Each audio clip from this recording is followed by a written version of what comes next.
वैष्णव जन तो तेने कहिए जे पीड़ पराई जाने रे। ಎಲ್ರಿಗೂ ನಮಸ್ಕಾರ. ಆತ್ಮೀಯ ವಿದ್ಯಾರ್ಥಿಗಳೇ ಹಾಗೂ ಇತಿಹಾಸ ಆಸಕ್ತರೇ, ಇತಿಹಾಸ ದೀಪಿಕಾ ಯೂಟ್ಯೂಬ್ ವಾಹಿನಿಗೆ ಮತ್ತೊಮ್ಮೆ ಸ್ವಾಗತ ಸುಸ್ವಾಗತ. ಎಲ್ಲರಿಗೂ ಗಾಂಧಿ ಜಯಂತಿಯ ಶುಭಾಶಯಗಳು. ಆತ್ಮೀಯ ವಿದ್ಯಾರ್ಥಿಗಳೇ ಹಾಗೂ ಇತಿಹಾಸ ಆಸಕ್ತರೇ, ಈ ದಿನ ಗಾಂಧಿ ಜಯಂತಿಯ ಪ್ರಯುಕ್ತ ಒಂದು ವಿಶೇಷವಾಗಿ ಒಂದು ವಿಡಿಯೋವನ್ನು ನಿಮ್ಮ ಮುಂದೆ ನಾನು ಪ್ರಸ್ತುತಪಡಿಸ್ತಾ ಇದ್ದೇನೆ. ಈ ಒಂದು ವಿಡಿಯೋವನ್ನು ಪ್ರಮುಖವಾಗಿ ಗಾಂಧೀಜಿಯ ಜೀವನ ಚರಿತ್ರೆಗೆ ಸಂಬಂಧಿಸಿದಂತೆ ವಿವರಿಸುತ್ತಾ ಶೈಕ್ಷಣಿಕ ದೃಷ್ಟಿಕೋನದಲ್ಲಿ ದ್ವಿತೀಯ PUC ವಿದ್ಯಾರ್ಥಿಗಳಿಗೆ ಸಹಕಾರಿಯಾಗುವಂತೆ ಪ್ರಸ್ತುತಪಡಿಸ್ತಾ ಇದ್ದೇನೆ.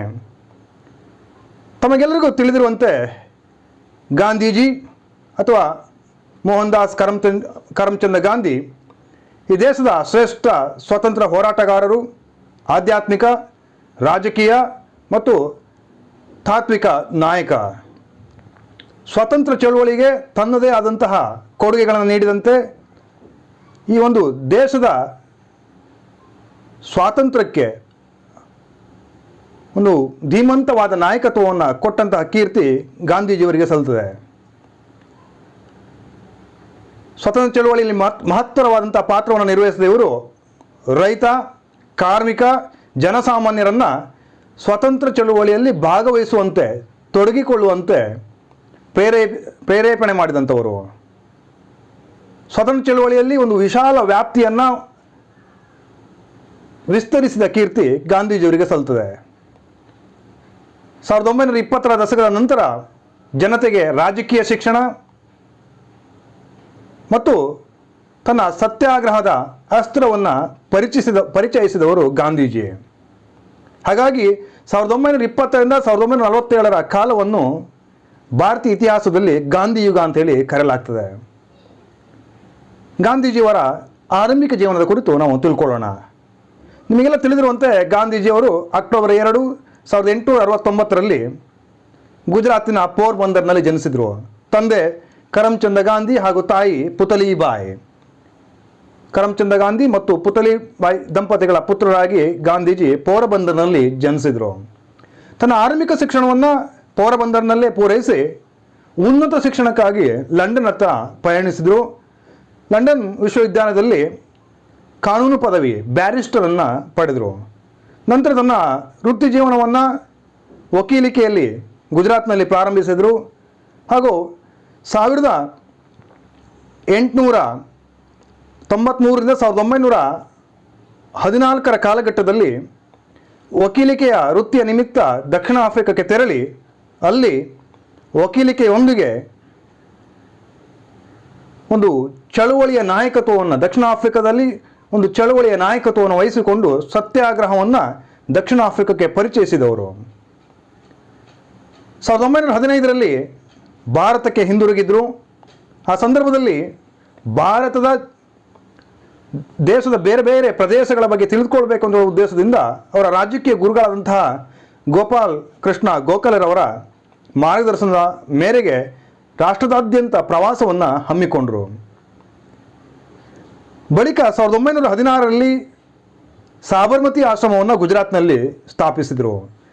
ಈ ತನ್ನ ಆಶ್ರಮದಲ್ಲಿ ತನ್ನ ಅನುಯಾಯಿಗಳಿಗೆ ಸತ್ಯ ಮತ್ತು ಅಹಿಂಸೆಯ ತಿಳುವಳಿಕೆಯನ್ನು, ಅದರ ಕುರಿತು ವಿವರಣೆಗಳನ್ನು ಬೋಧಿಸುವುದನ್ನು ಕಾಣಬಹುದು.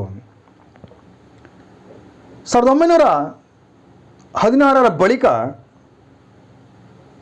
ಹಲವಾರು ಸ್ಥಳೀಯ ಚಳವಳಿಗಳಲ್ಲಿ ಗಾಂಧೀಜಿಯವರು ಸಕ್ರಿಯವಾಗಿ ತೊಡಗಿಕೊಂಡರು. ಆರಂಭದ ಕೆಲವು ಪ್ರಮುಖವಾದಂಥ ಚಳವಳಿಗಳನ್ನು ನಾವಿಲ್ಲಿ ತಿಳ್ಕೊಳ್ಳೋಣ. ಮೊದಲನೇದ್ದು ಚಂಪಾರಣ್ ಸತ್ಯಾಗ್ರಹ. 1917 ಚಂಪಾರಣ್ ಸತ್ಯಾಗ್ರಹ. ಬಿಹಾರದ ಚಂಪಾರಣ್ ಪ್ರಾಂತ್ಯದಲ್ಲಿ ಈ ಒಂದು ಸತ್ಯಾಗ್ರಹ ನಡೆದಿಂದಾಗಿ ಇದನ್ನು ಚಂಪಾರಣ್ ಸತ್ಯಾಗ್ರಹ ಅಂತೇಳಿ ಕರೆಯಲಾಗ್ತದೆ. ಈ ಒಂದು ಪ್ರದೇಶದಲ್ಲಿ ಬ್ರಿಟಿಷರು 20ರಲ್ಲಿ 3 ಭಾಗದಷ್ಟು ಕಡ್ಡಾಯವಾಗಿ ನೀಲಿ ಬೆಳೆ ಅಥವಾ ಇಂಡಿಗೋ ಬೆಳೆಯನ್ನು ಬೆಳಿಬೇಕು ಅಂತ ಹೇಳುವಂಥ ಒಂದು ಕಾನೂನನ್ನು ಜಾರಿಗೆ ತಂದರು. ಈ ಕಾನೂನನ್ನು ತೀನ್ ಖಾತಿಯಾ ಅಂತ ಹೇಳಿ ಕರೆಯಲಾಗ್ತದೆ. ತೀನ್ ಖಾತೆ ಎಂಬ ಕಾನೂನನ್ನು ಅಲ್ಲಿ ಜಾರಿಗೆ ತಂದರು. ಅದರ ಪ್ರಕಾರ ಒಟ್ಟು ಭೂ ಪ್ರದೇಶದಲ್ಲಿ ಕನಿಷ್ಠ 3 ಭಾಗ, 20ರಲ್ಲಿ ಕನಿಷ್ಠ 3 ಭಾಗ ನೀಲಿ ಅಥವಾ ಇಂಡಿಗೋ ಬೆಳೆಯನ್ನು ಬೆಳಿಬೇಕಾಗ್ತಿತ್ತು. ಇದನ್ನು ಸ್ಥಳೀಯ ರೈತರುಗಳು ವಿರೋಧಿಸ್ತಾರೆ, ಒಂದು ಚಳವಳಿಯನ್ನು ಹಮ್ಮಿಕೊಳ್ತಾರೆ. ಈ ಚಳವಳಿಯ ನಾಯಕತ್ವವನ್ನು ಗಾಂಧೀಜಿ ವಹಿಸಿಕೊಂಡ್ರು. ಈ ಒಂದು ಚಳವಳಿಯಲ್ಲಿ ಸಕ್ರಿಯವಾಗಿ ಪಾಲ್ಗೊಂಡಂತಹ ಗಾಂಧೀಜಿ ರೈತರಿಗೆ ಯಶಸ್ಸನ್ನು ತಂದುಕೊಡೋದನ್ನು ನೋಡ್ಬೋದು. ಹಾಗಾಗಿ ಈ ಚಂಪಾರಣ್ ಸತ್ಯಾಗ್ರಹವನ್ನು ಗಾಂಧೀಜಿಯವರ ಮೊದಲ ಕಾಯ್ದೆ ಭಂಗ ಅಥವಾ ಕಾನೂನು ಭಂಗ ಚಳವಳಿ, ಪ್ರಚಲಿತದಲ್ಲಿದ್ದಂತಹ ಕಾನೂನನ್ನು ಭಂಗ ಮಾಡುವಂಥ ಕಾನೂನು ಭಂಗ ಚಳವಳಿ ಅಥವಾ ಕಾಯ್ದೆ ಭಂಗ ಚಳವಳಿ, ಗಾಂಧೀಜಿಯವರ ಪ್ರಪ್ರಥಮ ಕಾನೂನು ಭಂಗ ಚಳವಳಿ ಅಂತೇಳಿ ಈ ಒಂದು ಚಂಪಾರಣ್ ಸತ್ಯಾಗ್ರಹವನ್ನು ಕರೆಯಲಾಗ್ತದೆ. ಇನ್ನು ಎರಡನೇದು ಅಹಮದಾಬಾದ್ ಗಿರಣಿ ಮುಷ್ಕರ. 1917ರಲ್ಲಿ ಮತ್ತು 17-18ರಲ್ಲಿ ಅಹಮದಾಬಾದಿನ ಗಿರಣಿ ಮಾಲೀಕರ ವಿರುದ್ಧ ಹಲವು ಕಾರ್ಮಿಕರು ಒಂದು ಮುಷ್ಕರವನ್ನು ಹಮ್ಮಿಕೊಳ್ತಾರೆ. ಈ ಮುಷ್ಕರಕಾರರು ಅಥವಾ ಕಾರ್ಮಿಕರ ಬೇಡಿಕೆ ಸಂಬಳವನ್ನು ಹೆಚ್ಚಿಸುವಂಥದ್ದು ಮತ್ತು ಬೋನಸನ್ನು ಕೊಡಬೇಕು ಅಂತ ಹೇಳುವಂಥದ್ದು. ಈ ಒಂದು ಚಳವಳಿಯನ್ನು ಗಾಂಧೀಜಿಯವರು ಬೆಂಬಲಿಸ್ತಾರೆ. ಈ ಒಂದು ಸಂಬಳದ ಹೆಚ್ಚಳಕ್ಕಾಗಿ ಗಾಂಧೀಜಿಯವರು ಅಮರಣಾಂತ ಉಪವಾಸವನ್ನು ಕೈಗೊಳ್ತಾರೆ. ಇದು ಗಾಂಧೀಜಿಯವರ ಪ್ರಪ್ರಥಮ ಅಮರಣಾಂತ ಉಪವಾಸ. ಈ ಅಮರಣಾಂತ ಉಪವಾಸಕ್ಕೆ ಸೋತಂತಹ ಮಾಲೀಕರುಗಳು ಈ ಒಂದು ವರ್ಕರ್ಸ್ ಅಥವಾ ಕಾರ್ಮಿಕರ ಸಂಬಳವನ್ನು ಹೆಚ್ಚು ಮಾಡುವುದನ್ನು ನೋಡ್ಬೋದು. ಈ ಮೂಲಕವಾಗಿ ಈ ಒಂದು ಮುಷ್ಕರವು ಯಶಸ್ಸನ್ನು ಸಾಧಿಸುವುದನ್ನು ನೋಡ್ಬೋದು. ಇನ್ನು ಮೂರನೇದ್ದು ಖೇಡಾ ಸತ್ಯಾಗ್ರಹ. ಗುಜರಾತಿನ ಖೇಡಾದಲ್ಲಿ ಈ ಒಂದು ಸತ್ಯಾಗ್ರಹವನ್ನು ಆಯೋಜಿಸಲಾಗ್ತದೆ. ಆ ಕಾಲದಲ್ಲಿ ಒಂದು ಭೀಕರವಾದಂತಹ ಕ್ಷಾಮ ಅಥವಾ ತೀವ್ರ ಕ್ಷಾಮ ತಲೆದೋರದಿಂದಾಗಿ ರೈತರುಗಳಿಗೆ ವಾರ್ಷಿಕ ತೆರಿಗೆಯನ್ನು ನೀಡಲಿಕ್ಕೆ ಸಾಧ್ಯವಾಗಲಿಲ್ಲ. ಪ್ರಚಲಿತ ಕಾನೂನುಗಳ ಪ್ರಕಾರ ಅಥವಾ ಬ್ರಿಟಿಷರ ಕಾನೂನುಗಳ ಪ್ರಕಾರ ಒಟ್ಟು ಇಳುವರಿಯಲ್ಲಿ 1/4 ಕಡಿಮೆ ಇಳುವರಿ ಇದ್ದಲ್ಲಿ ಸರ್ಕಾರ ತೆರಿಗೆ ವಿನಾಯಿತಿಯನ್ನು ಕೊಡಬೇಕು ಅಂತೇಳಿ ಅಲ್ಲಿಯ ಕಾನೂನುಗಳು ಹೇಳ್ತಾ ಇದ್ವು. ಆದರೆ ಬ್ರಿಟಿಷರು ಈ ಕಾನೂನನ್ನು ಧಿಕ್ಕರಿಸಿ ರೈತರಿಂದ ತೆರಿಗೆಯನ್ನು ವಸೂಲಿ ಮಾಡ್ತಾ ಇದ್ರು. ಸೊ ಇದನ್ನು ವಿರೋಧಿಸಿ ಈ ಒಂದು ಖೇಡಾ ಸತ್ಯಾಗ್ರಹ ನಡೀತದೆ. ಈ ಒಂದು ಸತ್ಯಾಗ್ರಹವನ್ನು ಗಾಂಧೀಜಿಯವರು ಬೆಂಬಲಿಸಿದರು. ಗಾಂಧೀಜಿಯವರ ಹೋರಾಟದ ಫಲವಾಗಿ ಬ್ರಿಟಿಷರು ತೆರಿಗೆ ವಿನಾಯಿತಿಯನ್ನು ಘೋಷಣೆ ಮಾಡೋದನ್ನು ನೋಡ್ಬೋದು. ಶಕ್ತರು ಮಾತ್ರ ತೆರಿಗೆಯನ್ನು ಕೊಟ್ಟರು ಸಾಕು ಅಂಥೇಳಿ ಘೋಷಣೆ ಮಾಡಲಾಗ್ತದೆ. ಈ ಮೂಲಕ ಖೇಡಾ ಸತ್ಯಾಗ್ರಹವು ಯಶಸ್ಸನ್ನು ಸಾಧಿಸೋದು ನೋಡ್ಬೋದು. ಈ ಮೂಲಕ ಈ ಒಂದು ಖೇಡಾ ಸತ್ಯಾಗ್ರಹ ಗಾಂಧೀಜಿಯವರ ಮೊದಲ ಅಸಹಕಾರ ಚಳವಳಿ ಅಂಥೇಳಿ ನಾವು ಗುರುತಿಸ್ಬೋದು. ಇನ್ನು ನಂತರ ದಿನಗಳಲ್ಲಿ ಗಾಂಧೀಜಿಯವರು ಭಾರತೀಯ ರಾಷ್ಟ್ರೀಯ ಕಾಂಗ್ರೆಸ್ನಲ್ಲಿ ಸಕ್ರಿಯವಾಗಿ ತೊಡಗಿಕೊಳ್ಳುವುದನ್ನು ನೋಡ್ಬೋದು. ಜಲಿಯನ್ ವಾಲಾಬಾಗ್ ಟ್ರಾಜಿಡಿಗೆ ಸಂಬಂಧಪಟ್ಟಂತೆ, ಜಲಿಯನ್ ವಾಲಾಬಾಗ್ ದುರಂತಕ್ಕೆ ಸಂಬಂಧಪಟ್ಟಂತೆ 1918ರ ಆಸುಪಾಸಿನಲ್ಲಿ ಬ್ರಿಟಿಷರು ರೌಲತ್ ಕಾಯ್ದೆಯನ್ನು ಜಾರಿಗೆ ತರ್ತಾರೆ. ಈ ರೌಲತ್ ಕಾಯ್ದೆಯ ಅನ್ವಯ ಭಾರತೀಯರನ್ನು ಸೆರೆ ಹಿಡಿಯುವ ಸಂದರ್ಭದಲ್ಲಿ ಯಾವುದೇ ಕಾನೂನುಬದ್ಧವಾದಂತಹ ಮಾರ್ಗಗಳನ್ನು ಅನುಸರಿಸದೆ ನೇರವಾಗಿ ಶಿಕ್ಷೆಯನ್ನು ಕೊಡುವಂತಹ ಒಂದು ಕಾಯ್ದೆಯನ್ನು ಇವರು ಜಾರಿಗೆ ತಂದರು. ಈ ಕಾಯ್ದೆನ ರೌಲತ್ ಕಾಯ್ದೆ ಅಂತ ಹೇಳಿ ಕರೆಯಲಾಗ್ತದೆ. ಈ ಕಾಯ್ದೆನ ವಿರೋಧಿಸಿ ಗಾಂಧೀಜಿಯವರು ರಾಷ್ಟ್ರದಾದ್ಯಂತ ಪ್ರತಿಭಟನೆಗೆ ಕರೆಯನ್ನು ಕೊಡ್ತಾರೆ.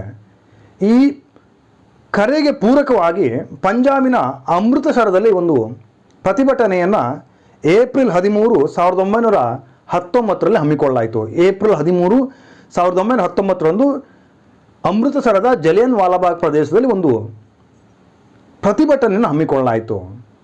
ಈ ಒಂದು ಪ್ರತಿಭಟನಾಕಾರರ ಮೇಲೆ ಅಂದಿನ ಬ್ರಿಟಿಷ್ ಪೊಲೀಸ್ ಜನರಲ್ ಆಗಿದ್ದಂತಹ ಜನರಲ್ ಡಯಾರ್ ಅಂತ ಹೇಳುವಂಥವನು ಗುಂಡಿನ ದಾಳಿ ಮಾಡುವಂತೆ, ಗುಂಡಿನ ಮಳೆ ಸುರಿಯುವಂತೆ ಸೂಚಿಸಿದ. ಸೊ ಈ ಒಂದು ಗುಂಡಿನ ಒಂದು ದಾಳಿಯಲ್ಲಿ ಸಾವಿರಾರು ಜನ ತಮ್ಮ ಜೀವವನ್ನು ಕಳ್ಕೊಳ್ತಾರೆ. ಈ ಘಟನೆಯನ್ನು ಜಲಿಯನ್ ವಾಲಾಬಾಗ್ ದುರಂತ ಅಂತೇಳಿ ಕರೆಯಲಾಗ್ತದೆ. ಜಲಿಯನ್ ವಾಲಾಬಾಗ್ ದುರಂತ ಈ ಭಾರತದ ಇತಿಹಾಸದಲ್ಲಿ ಈ ಒಂದು ಘಟನೆಯನ್ನು ಒಂದು ಕಪ್ಪು ಚುಕ್ಕಿ ಅಂಥೇಳಿ ಕರೆಯಲಾಗ್ತದೆ. ಆ ಬಳಿಕ ರಾಷ್ಟ್ರದಾದ್ಯಂತ ಪ್ರತಿಭಟನೆಗಳು ನಡೀತವೆ. ಶ್ರೇಷ್ಠ ಕವಿಗಳಾದಂತಹ ರವೀಂದ್ರನಾಥ್ ಠಾಗೂರರು ತಮ್ಮ ನೈಟ್ಹುಡ್ ಪದವಿಯನ್ನು ಬ್ರಿಟಿಷರಿಗೆ ಹಿಂದಿರುಗಿಸುವುದನ್ನು ನೋಡ್ಬೋದು. ಇನ್ನು ಮುಂದಿನದು ಖಿಲಾಫತ್ ಚಳವಳಿ. ನಿಮಗೆಲ್ಲ ತಿಳಿದಿರುವಂತೆ ಪ್ರಥಮ ಜಾಗತಿಕ ಯುದ್ಧ 1914ರಿಂದ 1918ರವರೆಗೆ ಜರುಗಿತು.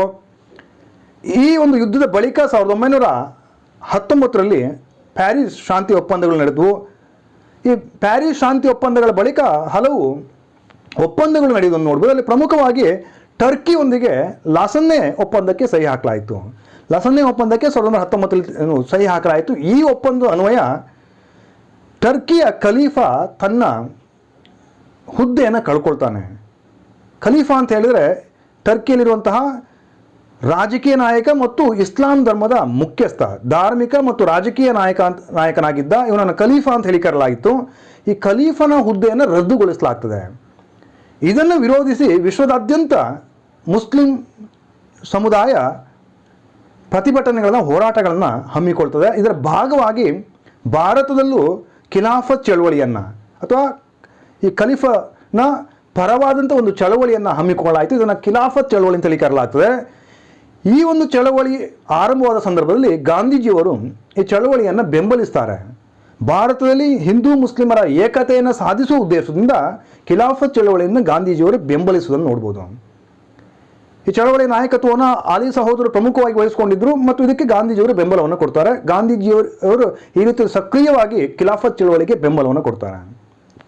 ಇನ್ನು ಅತ್ಯಂತ ಪ್ರಮುಖವಾದಂಥದ್ದು ಅಸಹಕಾರ ಚಳವಳಿ.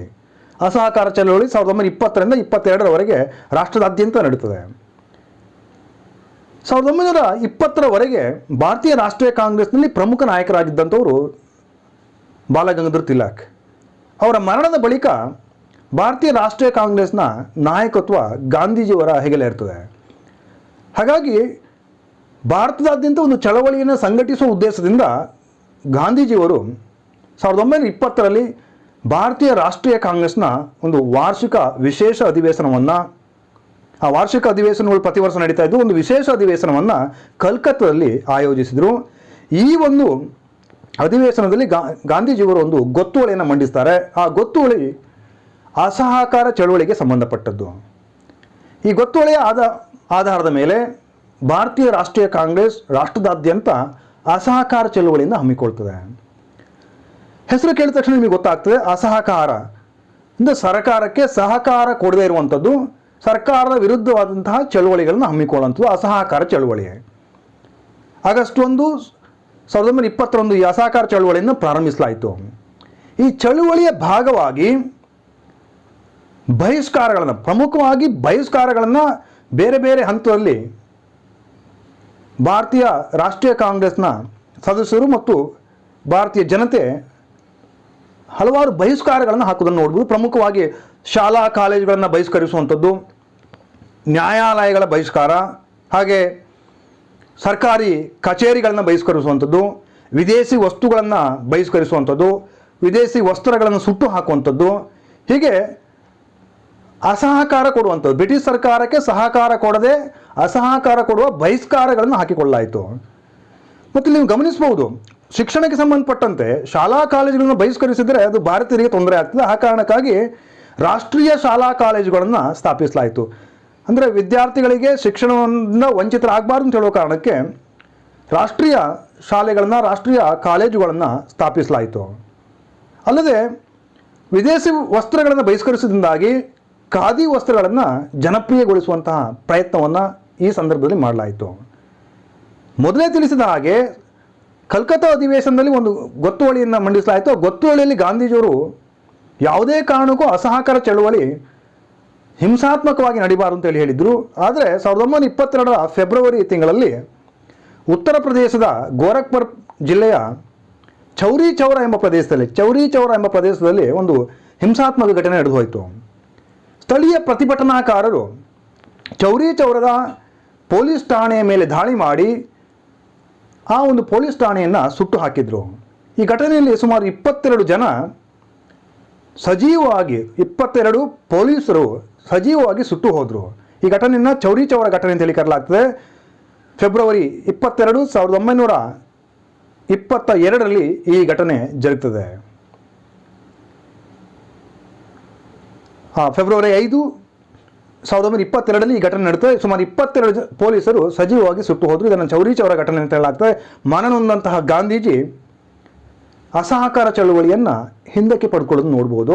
ಇದನ್ನು ಕೆಲವು ರಾಷ್ಟ್ರೀಯ ಕಾಂಗ್ರೆಸ್ನ ಸದಸ್ಯರು ವಿರೋಧಿಸಿದರು. ಉದಾಹರಣೆಗೆ ಚಿತ್ತರಂಜನ್ ದಾಸ್, ಮೋತಿಲಾಲ್ ನೆಹರು ಮೊದಲಾದವರು ಈ ಒಂದು ನಿರ್ಧಾರವನ್ನು ವಿರೋಧಿಸ್ತಾರೆ. ಮುಂದೆ ಅವರು ತಮ್ಮದೇ ಆದಂಥ ಸ್ವರಾಜ್ ಪಕ್ಷ ಅಥವಾ ಸ್ವರಾಜಿಸ್ಟ್ ಪಕ್ಷ ಅಂತ ಹೇಳುವಂಥ ಒಂದು ಪಕ್ಷವನ್ನು ಸ್ಥಾಪಿಸುವುದನ್ನು ನೋಡ್ಬೋದು. ಈ ರೀತಿಯಲ್ಲಿ ಒಂದು ರಾಷ್ಟ್ರವ್ಯಾಪಿ ಚಳವಳಿಯನ್ನು ಗಾಂಧೀಜಿಯವರು ಸಂಘಟಿಸಿ ಇಡೀ ರಾಷ್ಟ್ರದ ಜನಸಾಮಾನ್ಯರನ್ನ ಸ್ವಾತಂತ್ರ್ಯ ಚಳುವಳಿಗೆ ಸೆಳೆಯುವ ಪ್ರಯತ್ನವನ್ನು ಮಾಡ್ತಾರೆ ಮತ್ತು ಅದರಲ್ಲಿ ಯಶಸ್ವಿಯಾಗುವುದನ್ನು ಗಮನಿಸ್ಬೋದು. ಮುಂದಿನ ದಿನಗಳಲ್ಲಿ ಗಾಂಧೀಜಿಯವರು ಈ ಸ್ವತಂತ್ರ ಚಳುವಳಿಯಲ್ಲಿ ಜನರ ಪಾಲ್ಗೊಳ್ಳಿಕೆಗೆ ಬೇಕಾದಂತಹ ಕ್ರಮಗಳನ್ನು ಕೈಗೊಳ್ತಾ ರಾಷ್ಟ್ರದಾದ್ಯಂತ ನಿರಂತರ ಪ್ರವಾಸಗಳನ್ನು ಕೈಗೊಳ್ತಾರೆ. ಇನ್ನು ಮುಂದಿನದ್ದು ಅತ್ಯಂತ ಪ್ರಮುಖವಾದದ್ದು ಕಾಯ್ದೆ ಭಂಗ ಚಳವಳಿ ಅಥವಾ ಕಾನೂನು ಭಂಗ ಚಳವಳಿ, ಸಿವಿಲ್ ಡಿಸೊಬೀಡಿಯಂಟ್ ಮೂವ್ಮೆಂಟ್, 1930. ಅಸಹಕಾರ ಚಳವಳಿಯ ಬಳಿಕ ಮತ್ತೊಂದು ಪ್ರಮುಖವಾದ ಚಳವಳಿಯನ್ನು 1930ರಲ್ಲಿ ಗಾಂಧೀಜಿಯವರು ಆಯೋಜಿಸಿದರು. ಈ ಒಂದು ಕಾಯ್ದೆ ಪ್ರಮುಖವಾಗಿ ಉಪ್ಪಿಗೆ ಸಂಬಂಧಪಟ್ಟಂತೆ, ಉಪ್ಪಿನ ತೆರಿಗೆಗೆ ಸಂಬಂಧಪಟ್ಟಂತೆ ಒಂದು ಕಾಯ್ದೆ ಆಗಿತ್ತು. ಗಾಂಧೀಜಿಯವರು ಬ್ರಿಟಿಷ್ ಸರ್ಕಾರಕ್ಕೆ ಒಂದು ಗಡುವು ಕೊಡ್ತಾರೆ. ಆ ಗಡುವಿನೊಳಗೆ ಉಪ್ಪಿನ ಮೇಲಿನ ಕರ ಅಥವಾ ಉಪ್ಪಿನ ಮೇಲಿನ ತೆರಿಗೆಯನ್ನು ತೆಗೆದುಹಾಕಬೇಕು ಅಂತ ಹೇಳ್ತಾರೆ. ಆದರೆ ಬ್ರಿಟಿಷ್ ಸರ್ಕಾರ ಯಾವುದೇ ತೆರಿಗೆಯನ್ನು ತೆಗೆದು ಹಾಕೋದ್ರಿಂದಾಗಿ ಗಾಂಧೀಜಿಯವರು ಈ ಒಂದು ಉಪ್ಪಿನ ಸತ್ಯಾಗ್ರಹವನ್ನು ನಡೆಸ್ತಾರೆ. 1930 ಮಾರ್ಚ್ ತಿಂಗಳ 12ನೇ ತಾರೀಕಿನಂದು, ದಿನಾಂಕ 12 ಮಾರ್ಚ್ 1930ರಂದು ತನ್ನ 78 ಜನ ಅನುಯಾಯಿಗಳೊಂದಿಗೆ ಗಾಂಧೀಜಿ ಒಂದು ಸತ್ಯಾಗ್ರಹವನ್ನು ನಡೆಸಿದರು. ತನ್ನ ಸಾಬರ್ಮತಿ ಆಶ್ರಮದಿಂದ ಒಂದು ಪಾದಯಾತ್ರೆಯನ್ನು ಕೈಗೊಳ್ತಾರೆ. ಮಾರ್ಚ್ 12ರಿಂದ ತನ್ನ ಪಾದಯಾತ್ರೆಯನ್ನು 78 ಸದಸ್ಯರೊಂದಿಗೆ ಸಾಬರ್ಮತಿ ಆಶ್ರಮದಿಂದ ಪ್ರಾರಂಭಿಸಿ ಸುಮಾರು 240 ಮೈಲುಗಳಷ್ಟು ನಡೆದುಕೊಂಡೇ ಹೋಗಿ ಏಪ್ರಿಲ್ 6ರಂದು ಅರಬ್ಬಿ ಸಮುದ್ರದ ತೀರದಲ್ಲಿರುವಂತಹ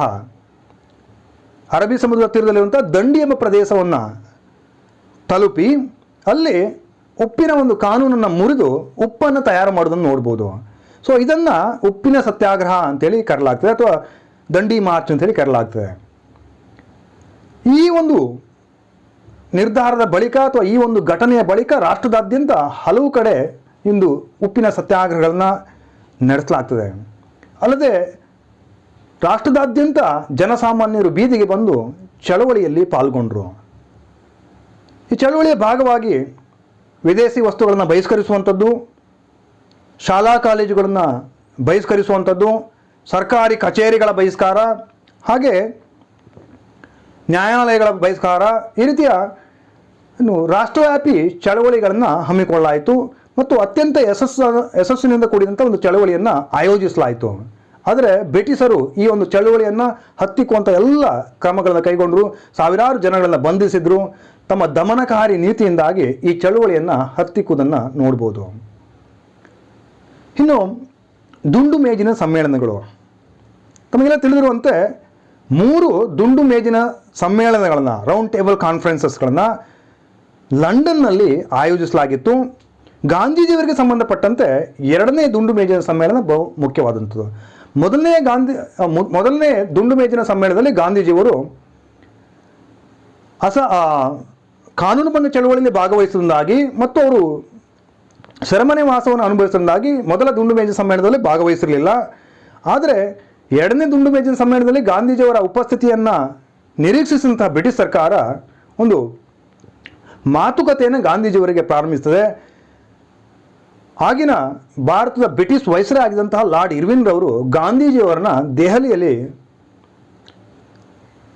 ಸಂಪರ್ಕಿಸಿ ಒಂದು ಒಪ್ಪಂದಕ್ಕೆ ಸಹಿ ಹಾಕ್ತಾರೆ.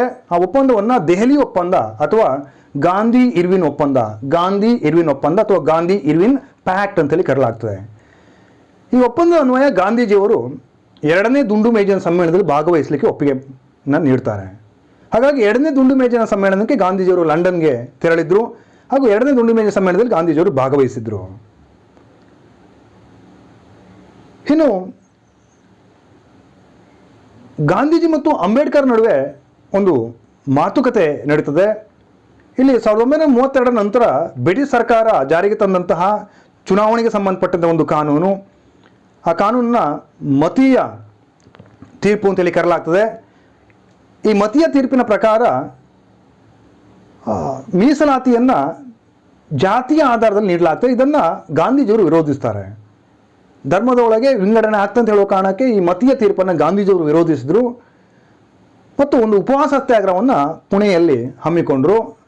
ಸೊ ಈ ಒಂದು ಉಪವಾಸ ಸತ್ಯಾಗ್ರಹವನ್ನು ನಿಲ್ಲಿಸುವ ಉದ್ದೇಶದಿಂದ ಅಂಬೇಡ್ಕರ್ ಅವರು ಗಾಂಧೀಜಿಯವರನ್ನು ಸಂಪರ್ಕಿಸಿ ಒಂದು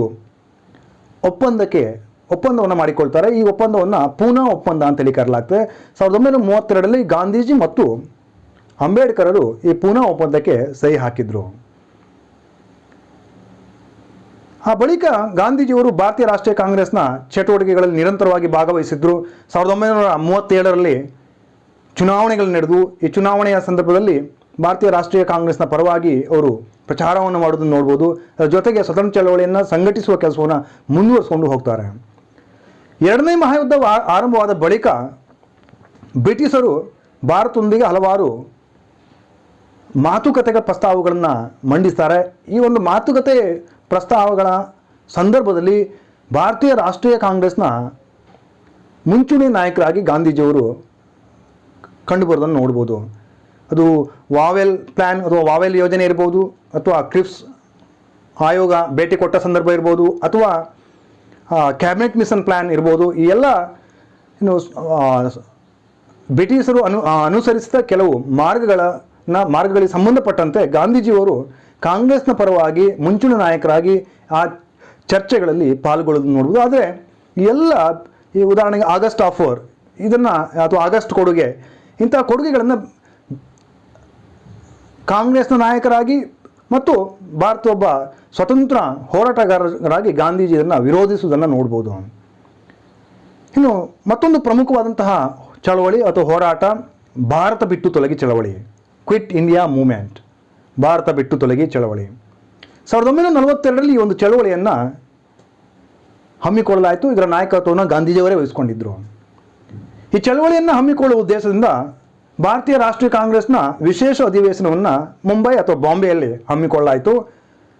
ಬಾಂಬೆಯ ಗವಾಲಿಯ ಟ್ಯಾಂಕ್ ಮೈದಾನದಲ್ಲಿ ಈ ಒಂದು ವಿಶೇಷ ಅಧಿವೇಶನವನ್ನು ಗಾಂಧೀಜಿಯವರ ನಾಯಕತ್ವದಲ್ಲಿ ಹಮ್ಮಿಕೊಳ್ಳಲಾಯಿತು. ಮತ್ತು ಈ ಒಂದು ಅಧಿವೇಶನದಲ್ಲಿ ಭಾರತ ಬಿಟ್ಟು ತೊಲಗಿ ಚಳವಳಿಯ ರೂಪುರೇಷೆಗಳನ್ನು ಹಮ್ಮಿಕೊಳ್ಳಲಾಯಿತು ಅಲ್ಲಿ ಚರ್ಚಿಸಲಾಯಿತು. ಮುಂದಿನ ದಿನಗಳಲ್ಲಿ ಈ ಒಂದು ಚಳವಳಿಯನ್ನು ಅಂದರೆ ಆಗಸ್ಟ್ 9ರಂದು ಈ ಚಳವಳಿಯನ್ನು ರಾಷ್ಟ್ರದಾದ್ಯಂತ ನಡೆಸುವಂತಹ ಯೋಜನೆಯನ್ನು ಹಾಕಿಕೊಳ್ಳಲಾಯಿತು. ಆದರೆ ಈ ಯೋಜನೆಯ ಮಾಹಿತಿಯನ್ನು ಪಡೆದಂಥ ಬ್ರಿಟಿಷರು ಕಾಂಗ್ರೆಸ್ನ ಹಿರಿಯ ನಾಯಕರುಗಳನ್ನು ಚಳವಳಿ ಪ್ರಾರಂಭವಾಗೋದಕ್ಕಿಂತ ಮುಂಚಿತವಾಗಿ ಗಾಂಧೀಜಿಯವರನ್ನು ಸೆರೆ ಹಿಡಿದು ಸೆರೆಮನೆಗೆ ಅಟ್ಟುವುದನ್ನು ನೋಡ್ಬೋದು. ಆದರೆ ಎರಡನೇ ಪಂಕ್ತಿ ನಾಯಕರು ಮತ್ತು ಯುವ ನಾಯಕರುಗಳ ಮುಂದಾಳತ್ವದಲ್ಲಿ ಈ ಒಂದು ಭಾರತ ಬಿಟ್ಟ ತೊಲಗಿ ಅತ್ಯಂತ ಯಶಸ್ವಿಯಾಗಿ ನಡೆಯುವುದನ್ನು ನೋಡ್ಬೋದು. ಈ ಸಂದರ್ಭದಲ್ಲಿ ಗಾಂಧೀಜಿ ಡೂ ಆರ್ ಡೈ, ಮಾಡು ಇಲ್ಲವೇ ಮಡಿ ಎಂಬ ಘೋಷಣೆಯನ್ನು ಜನಪ್ರಿಯಗೊಳಿಸಿದರು. ಈ ಒಂದು ಭಾರತ ಬಿಟ್ಟು ತೊಲಗಿ ಚಳವಳಿಯ ಭಾಗವಾಗಿ ರಾಷ್ಟ್ರದಾದ್ಯಂತ ಹಲವು ಪ್ರತಿಭಟನೆಗಳು, ಹಿಂಸಾತ್ಮಕ ಹೋರಾಟಗಳು ನಡೆಯುವುದನ್ನು ನೋಡ್ಬೋದು.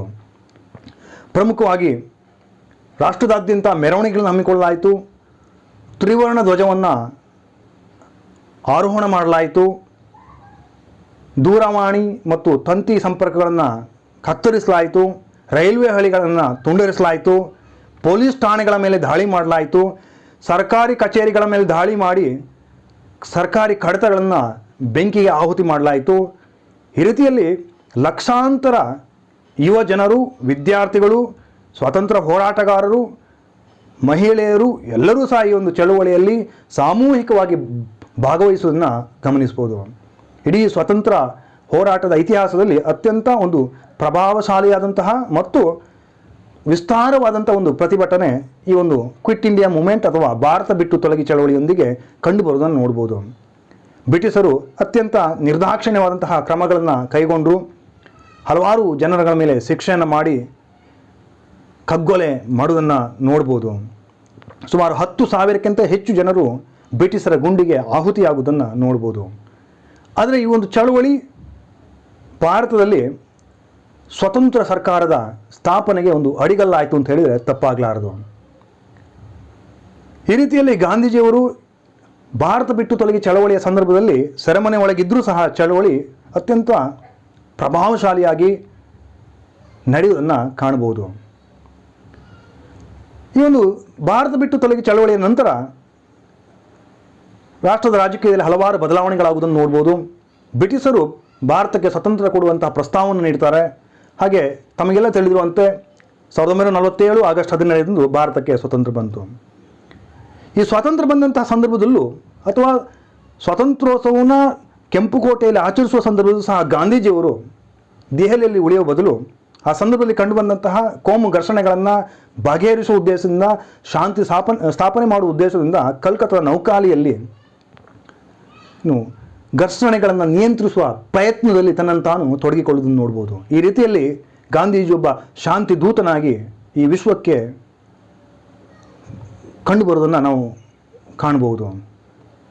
ಇಂತಹ ಒಂದು ಮಹಾನ್ ದೇಶಪ್ರೇಮಿ, ಶಾಂತಿ ದೂತ, ಶ್ರೇಷ್ಠ ಸ್ವಾತಂತ್ರ್ಯ ಹೋರಾಟಗಾರ 1948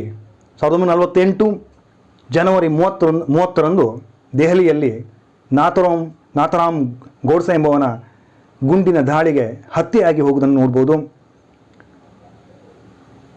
ಗಾಂಧೀಜಿಯವರನ್ನು ರಾಷ್ಟ್ರಪಿತ ಅಂತೇಳಿ ಕರೆಯಲಾಗ್ತದೆ. ಹಾಗೆ ಗಾಂಧೀಜಿಯವರನ್ನ ಪ್ರೀತಿಯಿಂದ ಬಾಪೂಜಿ ಅಂತೇಳಿ ಕರೆಯಲಾಗ್ತಾ ಇದೆ. ಇಂತಹ ಬಾಪೂಜಿ ಈ ಲೋಕವನ್ನು ತ್ಯಜಿಸುವುದನ್ನು ನೋಡ್ಬೋದು. ಭಾರತದ ಸರ್ವೋತ್ತಮ ಆಧ್ಯಾತ್ಮಿಕ ಮತ್ತು ರಾಜಕೀಯ ನಾಯಕ, ಸ್ವತಂತ್ರ ಚಳವಳಿಯ ನಾಯಕತ್ವವನ್ನು ವಹಿಸಿದಂತಹ ಧೀಮಂತ ಮುಂದಾಳು,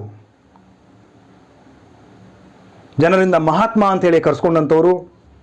ಈ ಮಹಾತ್ಮ ಅಂತ ಹೇಳುವಂತಹ ಪ್ರಯೋಗವನ್ನು ಮೊದಲ ಬಾರಿಗೆ ಮಹಾತ್ಮ ಅಂತ ಹೇಳುವಂಥ ಪದವನ್ನು ಮೊದಲು ಗಾಂಧೀಜಿಯವರ ಮೇಲೆ ಪ್ರಯೋಗಿಸಿದವರು ಶ್ರೇಷ್ಠ ಕವಿ ರವೀಂದ್ರನಾಥ್ ಠಾಗೂರ್ ಅವರು. ಹಾಗಾಗಿ ಗಾಂಧೀಜಿಯವರನ್ನ ಮಹಾತ್ಮ ಗಾಂಧೀಜಿ ಅಂತಲೇ ಹೇಳಿ ಕರೆಯೋದನ್ನು ನೋಡ್ಬೋದು. ಹಾಗೆ ಗಾಂಧೀಜಿಯವ್ರನ್ನ ರಾಷ್ಟ್ರಪಿತ ಅಂತೇಳಿ ಕರೆಯಲಾಗ್ತದೆ. ಸುಭಾಷ್ ಚಂದ್ರ ಬೋಸ್ ರವರು ಇವರನ್ನ ಫಾದರ್ ಆಫ್ ದಿ ನೇಷನ್, ರಾಷ್ಟ್ರಪಿತ ಅಂತೇಳಿ ಸಂಬೋಧಿಸಿದರು. ಹಾಗೆ ಪ್ರೀತಿಯಿಂದ ಅವ್ರನ್ನ ಬಾಪೂಜಿ ಅಂತೇಳಿ ಕರೆಯಲಾಗ್ತದೆ. ಇಲ್ಲಿಗೆ ಒಂದು ಗಾಂಧೀಜಿಯವರ ಕುರಿತಂತಹ ಈ ಒಂದು ವಿಡಿಯೋವನ್ನು ಮುಗಿಸ್ತಿದ್ದೇನೆ. ಎಲ್ಲರಿಗೂ ಧನ್ಯವಾದಗಳು.